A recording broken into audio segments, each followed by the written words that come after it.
Do you have what it takes to really be an effective leader of other people? In this video, I'm going to give you my take on the qualities required in a good leader. And I'm not going to talk about skills, I'm talking about qualities. Hi, I'm Beth Strathman. Welcome to my channel where I offer common sense leadership solutions so simple and wise your employees will practically lead themselves. On my channel, I offer a wide range of leadership strategies and techniques. So if you're new here, please subscribe and let other people know who might be interested in this content. All right, the qualities, that it takes to be an effective leader. I've come up with about 4 of them. So here, let's see how this works here. The first quality, I think, is self-awareness. And when I talk about self-awareness, this is really knowing yourself. One quality that you might have heard of is being metacognitive. Metacognition is the ability of one to think about their own thinking. So being self-aware certainly involves metacognition, thinking about your own thinking, but it also involves you really knowing yourself, what strengths you bring to any situation, what you're good at, and also where your hot buttons are, where your weaknesses are, where you struggle. Being really aware of yourself not only gives you an appreciation of yourself, but it gives you an appreciation of other people, which I think is really critical. Another quality that I think is really important to be a great leader is having good boundaries.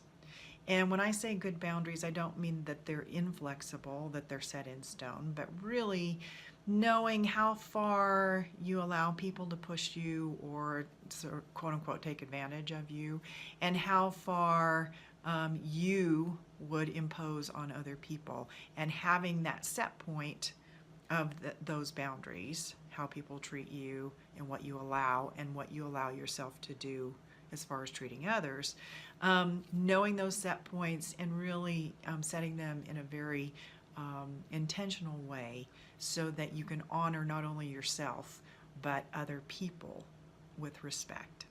So good boundaries are really important. A lot of people who go into supervising and leading other people, they swing too far towards letting people, to the one side where they let people take advantage of them, or they swing to the other extreme and they're very rigid and don't let people get anywhere close to them. So you really have to find the boundaries that are most appropriate.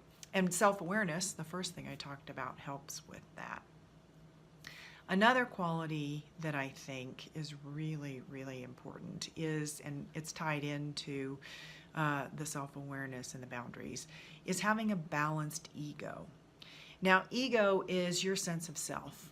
And so what I'm not saying is you need to have no ego at all. You have to have a balanced ego. That is not so egotistical that you think you're really cool and boy, here you're in charge and people better do what you say.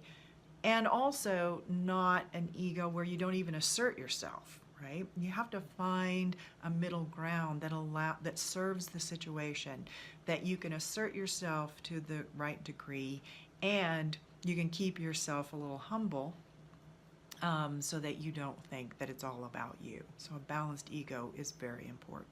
So the last thing would be compassion. And for me, compassion is just having enough life experience and having experienced ups and downs in your own life that you have an appreciation for what life can be for people. It's not always a smooth road. It's not always the high points. So if you have that appreciation, you're more likely to be compassionate with other people and to understand what they're going through. So compassion doesn't mean being overly nice to people necessarily. It just means having an understanding that you can see the situation that a person is experiencing and know something of that from your own life and be able to bring that to the situation as you help that person work through whatever it is they need to work through.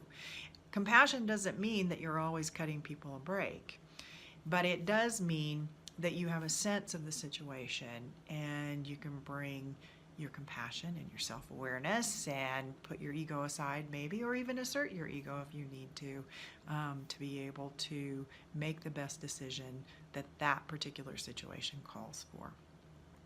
So there you have it. Those are the qualities that I think make one a really great leader.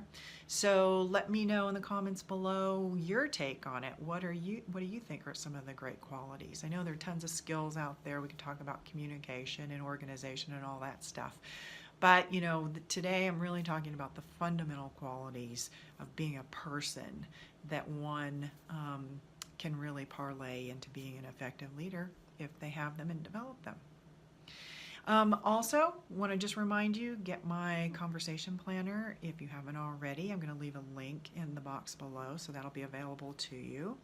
And until next time, please like this video if it was helpful to you, share it with others, and remember, I'm Beth Strathman with Leadership Solutions. So simple and wise, your employees will practically lead themselves.